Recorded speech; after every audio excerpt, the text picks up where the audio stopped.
계속해서 우리가 비대면 예배를 때로는 더 많이 드리게 되는 상황에서 우리 기독교 신앙에 굉장히 중요한 예배에 대해서 우리가 다시 한번 생각해 보는 시간이 되었으면 좋겠습니다.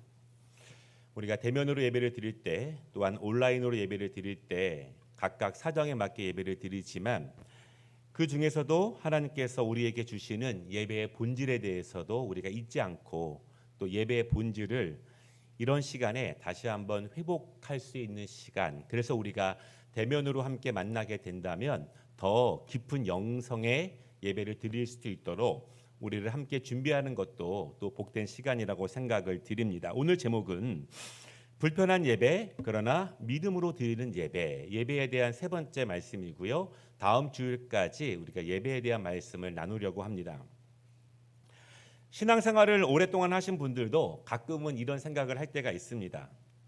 지금처럼 이렇게 예배를 드리는 것이 맞는가? 처음부터 교회 예배 순서는 이러했을까? 찬송하고 기도하고 말씀을 보고 또 성도의 교제가 있고 이런 순서로 예배를 드리는 것이 맞는가? 또 왜 교회는 그냥 헤어지지 않고 꼭 식사를 하고서 헤어지는가? 예배 순서라든가 예배 형식에 대해서 이게 맞나? 이렇게 한 번쯤 생각해 볼 여지가 있습니다. 그러면서 자연스럽게 처음에 교회였던 초대교회, 그때는 어떻게 예배를 드렸을까? 그때 처음 예배를 드리는 성도들은 지금 우리가 드리는 예배와 어떻게 같고 어떻게 다를까? 이런 생각을 할 수 있죠. 사회과학이 발전하면서 오래전에 감추어져 있었던 문서들이 하나씩 발견되기 시작하는데요.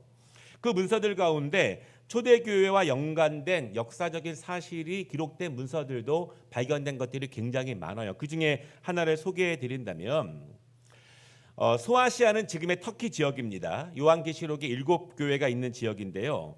그 지역을 다스리던 총독 플리니가 주후 112년에 이 로마 황제에게 보내는 그 보고서가 공개되었습니다. 이런 내용이에요. 그리스도인이라고 불리는 이들은 정한 날 해 뜨기 전에 모이곤 했는데 그때 그들은 노랫말을 바꾸어 가면서 그들의 신인 그리스도에게 찬양을 했다. 그들은 또 악한 행동을 절대 하지 않으며 결코 사기나 절도 그리고 간음을 하지 않으며 결코 거짓말하지 않으며 신뢰를 포기해야만 할 때까지도 부인하지 않기로 맹세하고 그렇게 산다. 그 후에 흩어졌다가 다시 모여서 떡을 나누는데 그 떡은 평범한 음식이며 흠이 없는 것이다. 이런 보고의 내용이었습니다. 초대교회 성도들의 신앙생활을 요약해 보면 정기적으로 만났고 또한 그들은 찬양을 했고 그들은 하나님을 경배했고 말씀을 나누었고 그뿐만 아니라 사악한 어떤 일도 하지 않기로 맹세하고 모범적이고 도덕적인 삶을 살았고 또 다시 모여서 주의 만찬을 나누었다. 그렇게 요약할 수 있어요. 이렇게 신앙생활을 했습니다. 이렇게 예수님의 복음을 받아들였습니다. 복음만 받아들이는 것이 아니라 복음에 합당한 삶을 세상에서 살아가면서 그렇게 예수님을 따라 살았어요. 물론 그들도 어려움이 있었겠죠. 처음부터 그렇게 예배드리기가 어려울 수 있었습니다. 함께 하는데 많은 문제들이 있었을 수도 있어요. 그러나 중요한 것은요, 하나님의 말씀을 배워가면서 그 배운 말씀을 실천해 가면서 살아가면서 그렇게 변화된 것입니다. 그래서 그들의 예배하는 그들의 삶의 모습을 바라보는 로마 정부의 평가가 이러했다. 이것이 굉장히 중요해요. 예배를 드리는 우리 모습, 말씀을 받아들이는 우리의 모습, 그리고 우리의 모습으로 우리가 살아가고 있는 삶의 모습, 그 모습을 평가하고 있는 세상 사람들의 모습에 대해서 우리가 다시 한번 생각해 볼 필요가 있는 이 시대의 중요한 말씀이라고 봅니다. 오늘 이 말씀을 통해서요, 우리는 예배에 대한 현실적인 문제들에 대해서 잠시 나누려고 합니다.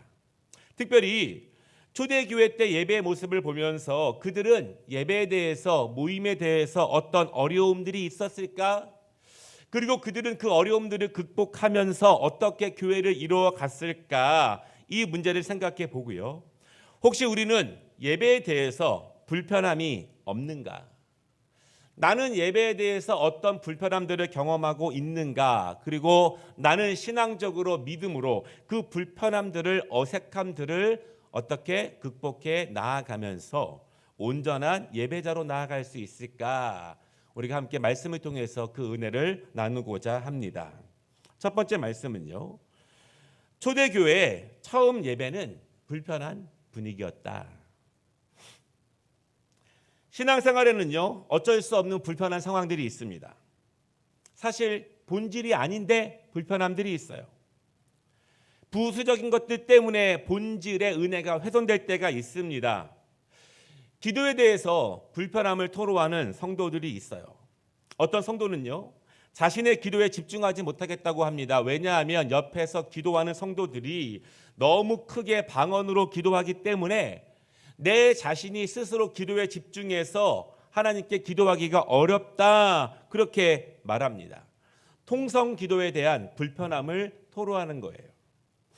어떤 성도는요, 회개 기도하기에 불편하다, 그렇게 말을 합니다. 내 잘못을 하나님께 고할 때 혹시나 다른 성도들이 들을까 하여서 솔직하게 고백하기에 불편하다, 이렇게 말하는 분들도 있어요. 사실은 본질이 아니죠. 핵심이 아닙니다. 사소한 것들 때문에, 괜한 걱정들 때문에, 주위 편견들 때문에, 환경 때문에 본질을 놓쳐서는 안 될 것입니다. 그러면 초대교회 성도들은 처음 예배를 드릴 때 어떤 불편함이 있었을까요? 굉장히 많은 어려움들이 있었을 것인데요. 오늘 본문을 보면은요, 쉽게 알 수 있는 내용이 있어요. 28절에 보니까 바울은 모든 성도들이 하나이다, 이것을 강조하고 있습니다. 너희는 유대인이나 헬라인이나 종이나 자유인이나 남자나 여자나 다 그리스도 예수 안에서 하나이니라. 모든 성도들은요, 하나님 안에서 하나입니다. 인종, 국적, 성별, 신분에 관계없이 하나예요. 복음은 사람을 구별하지 않습니다. 외적인 조건으로 성도를 구별하지 않아요. 이것이 복음의 내용이에요. 그런데 현실은 그렇지가 않습니다. 현실은 구분합니다. 현실은요, 다른 환경의 사람들을 구분합니다. 다른 인종의 사람들을 구별합니다. 나와 스타일이 다른 사람들과의 예배는 불편해하는 것이 사실이에요. 오늘 28절에서 바울이 하나다라고 강조하는 것은요, 그만큼 하나가 되지 못하고 있는 현실 때문에 그렇습니다. 좀처럼 연합되지 못하고 있는 모습 때문에 바울이 우리가 그리스도 안에서 하나이다, 이것을 바울의 복음서에서 계속 강조하고 있습니다. 하나가 안 된다는 거예요. 우리나라의 복음의 역사를 보면은요, 우리나라에는 천주교가 먼저 우리나라에 전파되었는데 언제 정확하게 한국에 들어왔는지는 잘 알 수 없지만 조선시대 중엽쯤에 실학사상과 함께 들어왔다, 그렇게 알려져 있습니다. 아주 비밀리에 조금씩 전파되던 천주교가요, 결국은 사회적인 비판을 받게 되고 국가적으로도 큰 박해를 받게 됩니다. 그 이유 중에 하나는요, 천주교가 풍기를 문란하게 하고 사회 질서를 어지럽혔다, 그런 죄예요. 무슨 말일까요?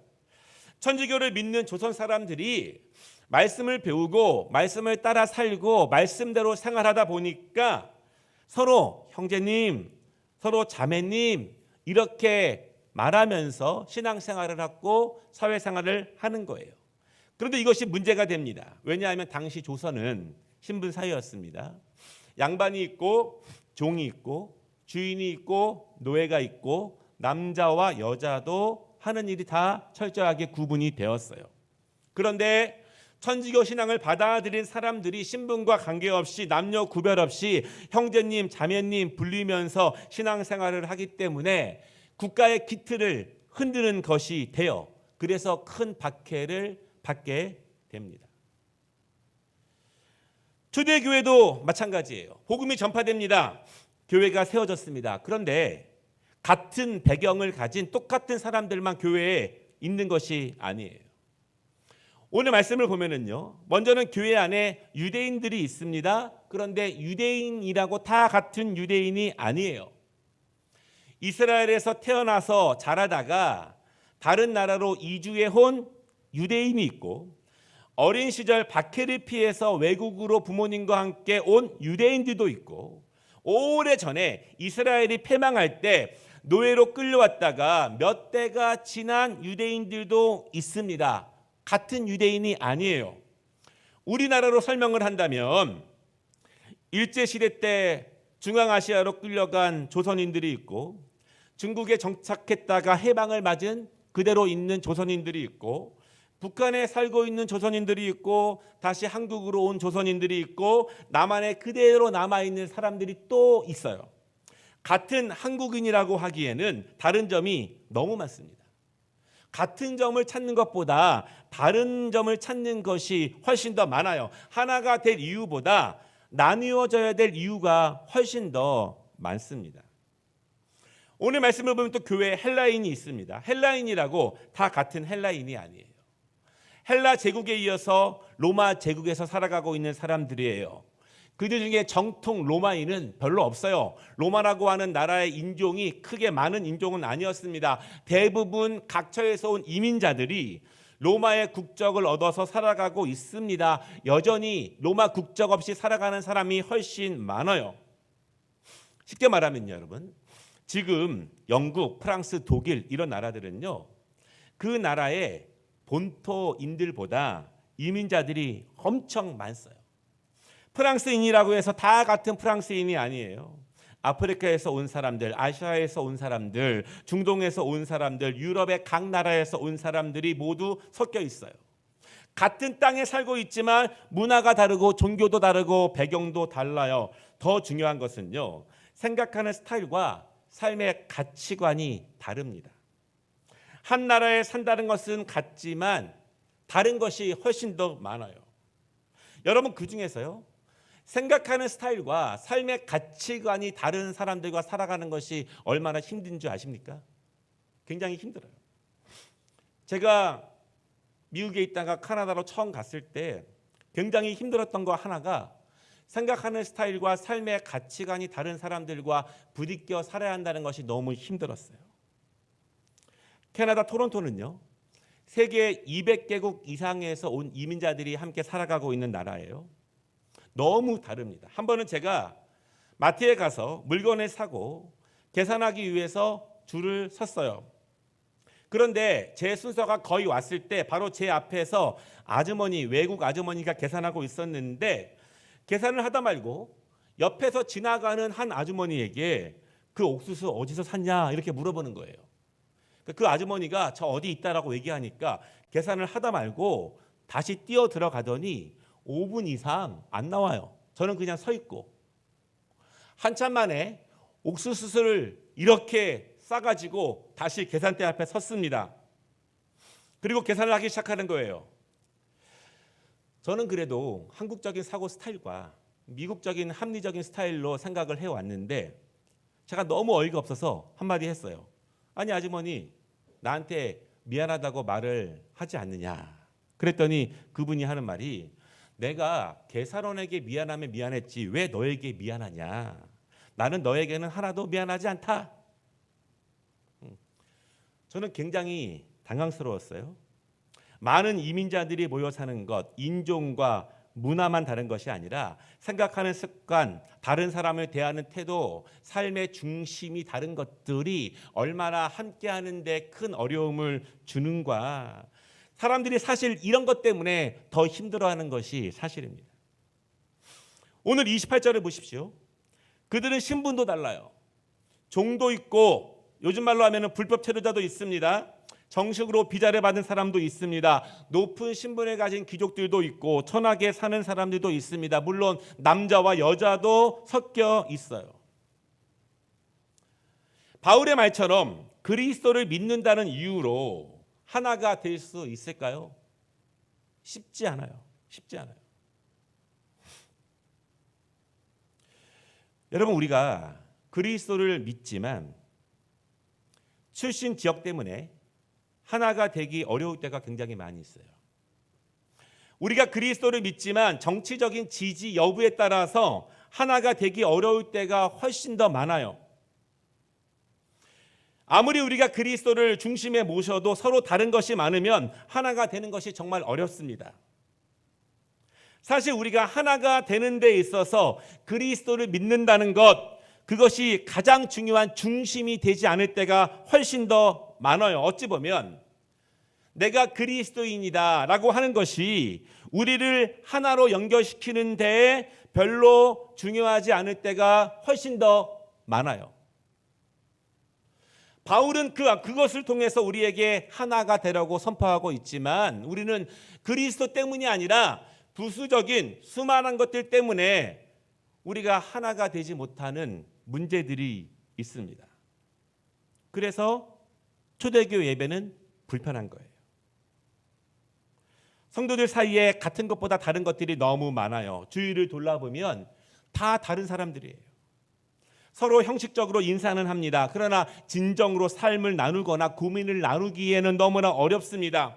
왜냐하면 너무 다른 삶을 살고 있고 다른 문화를 가지고 있고 교회 밖을 나가면 완전히 다른 문화와 환경 속에서 살아가고 있기 때문에 교회만 와가지고 하나가 되기가 너무나 어려워지는 거예요.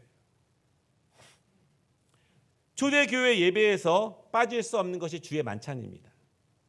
그들은 항상 예배를 마치면 식사를 같이 했습니다. 이것이 성도의 교제이죠. 하나님 나라에서 우리가 함께 먹고 마시는 것에 대한 연습이에요.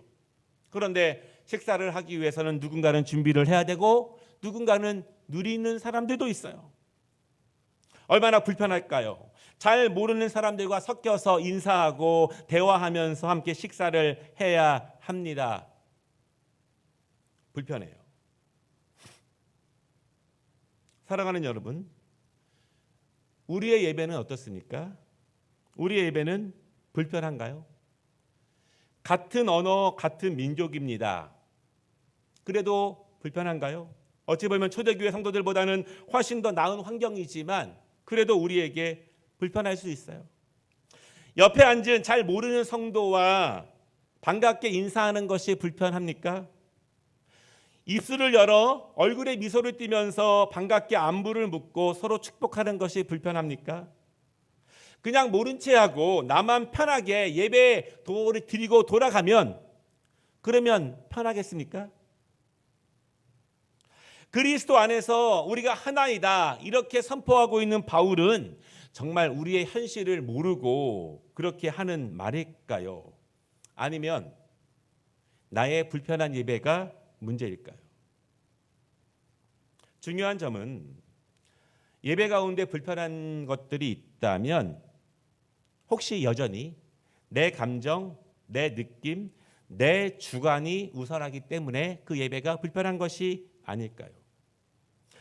예배의 중심은 마땅히 하나님이 되어야 하는데 내 스타일, 내 패턴, 내 기준으로 생각하다 보니 중심이 나이다 보니 그 예배가 불편한 것이 아닐까 이 점을 한번 생각해 보게 됩니다.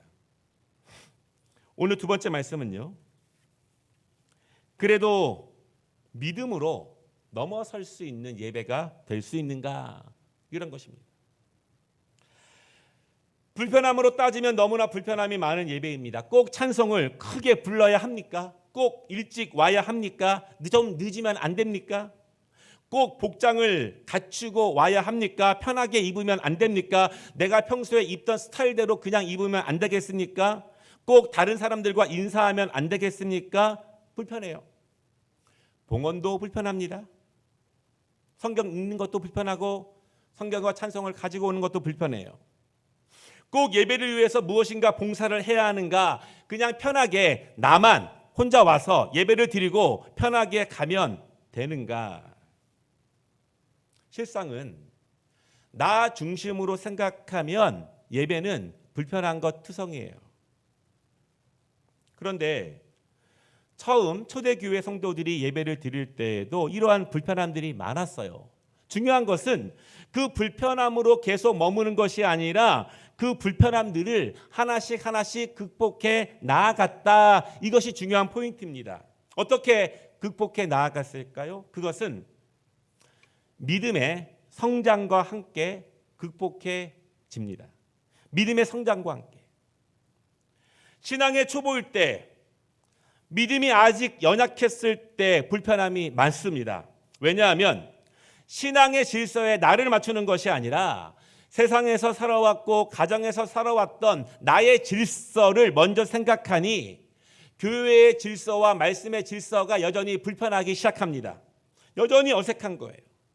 그러나 신앙생활을 하면서 예수님의 말씀을 배웁니다. 기도하기 시작합니다. 주님의 말씀을 내가 실천하기로 노력하고 결심하면서 그 말씀을 따릅니다. 예수님이 본을 보이신 것을 따라갑니다. 신실한 믿음의 선배들의 신앙생활하는 모습을 보고 따라갑니다. 그들의 기도와 헌신과 솔선수범하는 모습을 보면서 예수 믿는 것은, 예수님의 제자가 되는 것은 저렇게 하는 것이구나 배우게 돼요. 그러면서 점점 나를 말씀에 맞추어 갑니다. 나를 올바른 온전한 예배에 맞추어 가는 거예요. 나는 항상 그대로 있는데 성경이, 교회가, 예배가, 다른 성도들이 나에게 맞추는 것이 아니라 내가 하나님의 말씀에 맞추어 가는 것이고 내가 다른 성도들에게 맞추어 가는 것입니다. 믿음의 성장의 핵심은 중심이 바뀐다는 거예요. 그것이 믿음의 성장입니다. 예배의 중심이 누구인가? 물질의 중심이 누구인가? 우리의 시간 사용의 중심이 누구인가? 결국 중심이 바뀌는 것이 믿음의 성장이에요. 초대교회 성도들도 불편함이 있었습니다. 그런데 하나하나 믿음으로 주님을 닮아가면서 극복해 나아가요. 그 은혜로운 예가 있습니다. 우리가 잘 알고 있는 사도행전 2장의 말씀인데요. 날마다 마음을 같이하여 성전에 모이기를 힘쓰고 집에서 떡을 떼며 기쁨과 순전한 마음으로 음식을 먹고 하나님을 찬미하여 또 온 백성에게 칭송을 받으니 주께서 구원받는 사람을 날마다 더하게 하시니라. 주 112년에 있었던 로마 황제에게 보고되었던 내용과 거의 같은 내용이에요.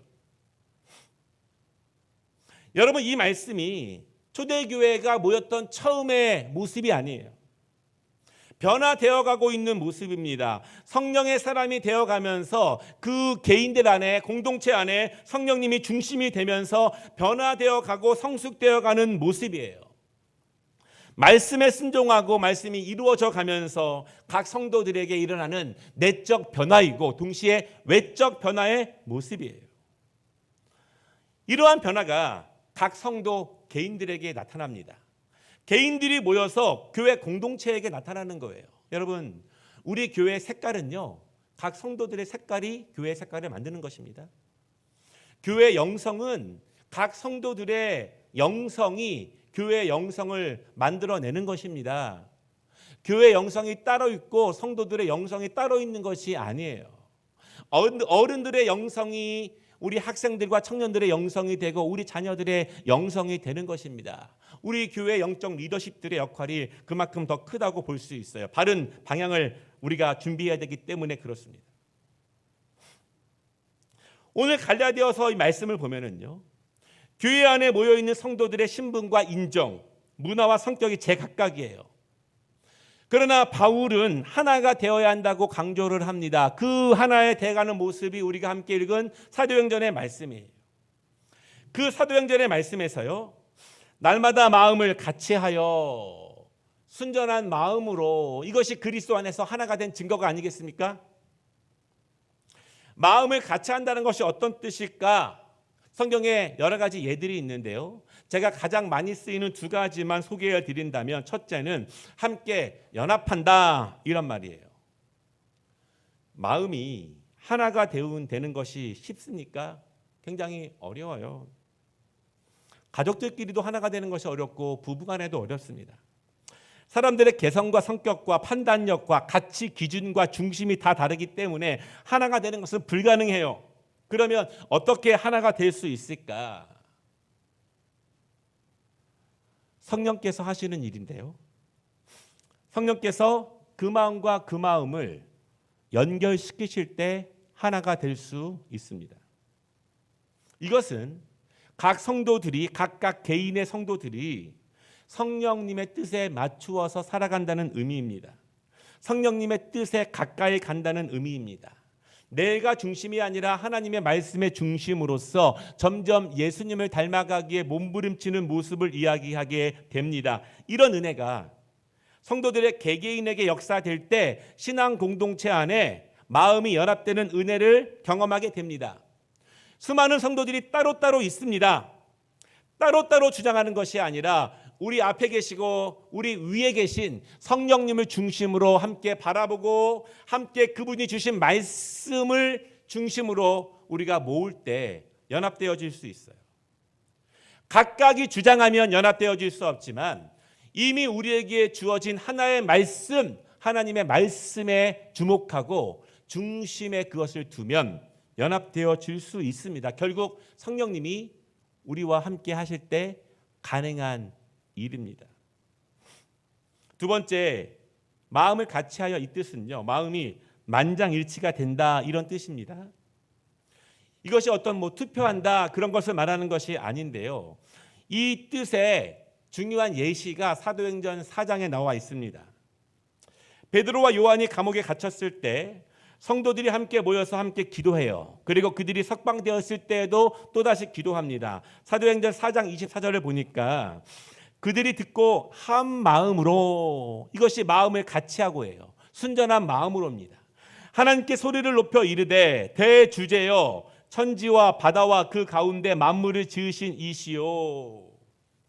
모든 성도가 한 마음으로 함께 집중하여 함께 간절하게 함께 온 힘을 다하여 공동체를 위해서 함께 간절히 기도하는 것, 이것이 같은 마음으로 해요. 이것이 한 마음입니다. 모든 교회 성도들이 정말로 성령님을 중심으로 함께 기도하며 나아갈 때 하나님께서는 우리에게 같은 마음을 주세요. 같은 사모함을 주시고 같은 간절함을 주십니다. 같은 기도의 제목을 주세요. 우리 교회 많은 권사님들이요, 각각 기도하세요. 또 장로님들이 각각 기도하십니다. 그런데 하나님이 한 방향으로 인도하시는 거예요. 우리 교회를 위해서, 성도들을 위해서 한 마음을 주시고 같은 기도의 제목을 주십니다. 성령님이 중심이 되시고 우리가 하나님께 맞춰갈 때 따로따로가 아니라 함께 마음을 모으고 같이 기도하고 같이 일하게 하시는 것이 성령님이 우리에게 하시는 일이에요. 성령님은 공동체가 함께 기도하게 하십니다. 연약한 성도들을 위해서, 어려운 가운데 있는 가정을 위해서, 교회가 강건해질 수 있도록, 교회가 구원 사역과 선교를 잘 감당할 수 있도록 성령님께서는 모든 성도들에게 같은 마음을 주시기 원하십니다. 하나님께서는 우리 아름다운 교회에게, 아름다운 교회 성도들에게 같은 마음을 주시기를 원해요. 그렇게 감동하십니다. 그렇게 이끄십니다. 우리가 그분을 마음에 모시고 말씀으로 순종하며 나아갈 때 우리 모두는 우리 교회에게 주시는 성령님의 음성을 들을 수 있어요. 그 마음을 알아차릴 수 있습니다. 그때 마음을 함께하여서 같이 기도할 수 있어요. 때로는 교회의 영적인 방향을, 교회의 영적인 리더십을 통해서 선포합니다. 그것을 믿음으로 받아 우리가 마음을 더욱더 그쪽으로 집중할 수 있어요. 중요한 것은요, 성령님께서는 절대로 불편한 상태로 우리가 있도록 그냥 두지 않으십니다. 성령님은 필사적으로 우리의 불편함들이 성령 안에서, 믿음 안에서 해소되도록, 하나가 되면서 해소되도록 인도하십니다. 그것이 하나님의 뜻이에요. 사도행전 말씀에서 한 가지 더 중요한 점을 보고 싶은데요, 주께서 구원받는 사람을 날마다 더하게 하시니라 이렇게 말씀하셨어요. 마음을 같이 하니, 여호와를 찬미하니. 교회에 영적 성장과 부흥을 꿈꾸지 않는 분은 아무도 안 계실 것입니다. 우리 교회가 더욱더 강건하여서 더 많은 일들과 사명과 선교를 감당하기 원하십니다. 모두가 기도해요. 그리고 그 일을 위해서 모든 성도들이 하나님의 교회의 영적 성장과 부흥을 위해서 열심히 기도하고 복음을 직접 전하는 일에 최선을 다해야 합니다. 그것이 성도와 교회의 본분이에요. 그런데 내 기도와 내 전도만으로 되지 않을 때가 있어요. 힘에 부칠 때가 있습니다. 그 일은 성령님이 역사하셔야 되는 일이에요. 오늘 말씀을 보십시오. 주께서 구원받은 사람을 날마다 더하게 하시니라. 구원받는 사람들을 더하게 하시는 일은 주님이 하시는 일이에요. 주님이 하시는 일입니다. 그러면 교회와 성도들은 무엇을 하는 것인가? 성령님이 우리의 주인 되게 하시는 것입니다. 성령님이 우리 안에 역사하게 하시는 것입니다. 우리의 마음들을 하나로 연결시키게 하시는 거예요. 아름답게 하시는 것입니다. 화목하게 하는 것입니다. 하나님의 교회 안에서 같은 마음으로 서로 치유되고 용서함 받고 힘을 얻게 하는 것. 그렇게 우리 모두가 함께 하나로 연결되는 것. 그리스도가 우리의 온전한 중심 되는 것. 그것이 주님께서 역사하시는 은혜의 근거가 됩니다. 예배의 중심이 내가 아니라 하나님이 되시게 하는 것. 말씀을 마치겠습니다. 예배는 성장하고 성숙해집니다. 늘 같은 수준으로 예배를 드리는 것이 아니에요. 영성의 성숙도에 맞게 예배는 영적으로 깊어집니다. 불편했던 예배가 믿음의 성장과 함께 깊어져요. 어색했던 예배가 믿음의 성숙과 함께 더 넓어지게 됩니다. 인간적인 감정이 우선했던, 그래서 불편했던 예배는 영적인 것이 더 우선하는 예배로 변화됩니다. 왜냐하면 성령께서 예배 안에서 내 안에서 일하시기 때문입니다. 예배를 통해서 우리를 변화시키시기 때문입니다. 그것이 정상적으로 성령님과 함께 살아가고 있는 성도들의 모습이에요. 불편한 예배, 그것의 극복은 궁극적으로 믿음으로만 가능합니다. 인간적으로 조금 친해지는 것, 그것이 해결책은 아닙니다. 26절 말씀을 보면은요. 너희가 다 믿음으로 말미암아 그리스도 예수 안에서 하나님의 아들이 되었으니 누구든지 그리스도와 합하기 위하여 세례를 받은 자는 그리스도로 옷 입었느니라. 불편한 예배의 실상은 사실 불편한 믿음 때문입니다. 다른 것이 이유가 아니었어요. 솔직하게 고백하면 내 믿음이 불편하기 때문에 예배가 불편해집니다. 그러나 예수 안에서 온전한 믿음의 성숙을 통해서 예배는 깊어집니다. 그리스도를 닮아가면서 그리스도가 나의 중심이 되면서 그리스도로 새 옷을 입어가면서 우리의 예배는 깊어지고 높아집니다. 우리 모두 예배의 성공자가 되기 위해서 함께 기도했으면 좋겠습니다. 예배의 중심이 하나님이 되도록 함께 기도했으면 좋겠습니다. 모든 불편했던 것들이 사라지고 믿음으로 하나 되는 예배가 될 수 있도록 우리가 온전한 예배, 거룩한 산 제사로 올려드릴 때 하나님이 그 예배를 받으십니다. 불편했던 모든 것들이 사라지며 은혜로 가득한 예배의 자가 되시기를 주님의 이름으로 축복합니다. 기도하겠습니다. 은혜로우신 하나님 아버지, 우리의 믿음의 선진들이 온전한 마음으로 하나님께 제사와 예배와 기도를 드렸던 것처럼 우리도 예배 앞에서 온전한 예배자가 되기를 원합니다. 비록 온라인으로 예배를 드리지만 함께 만나지 못하지만 하나님, 예배를 통해서 불편했던 것들이 성령님을 내 안에 중심으로 모시면서 성령님이 내 안에 역사하심으로써 우리가 그리스도의 신실한 제자로 더욱더 닮아가면서 그 모든 것들이 사라질 수 있는 은혜를 누릴 수 있도록 하나님 도와주시옵소서.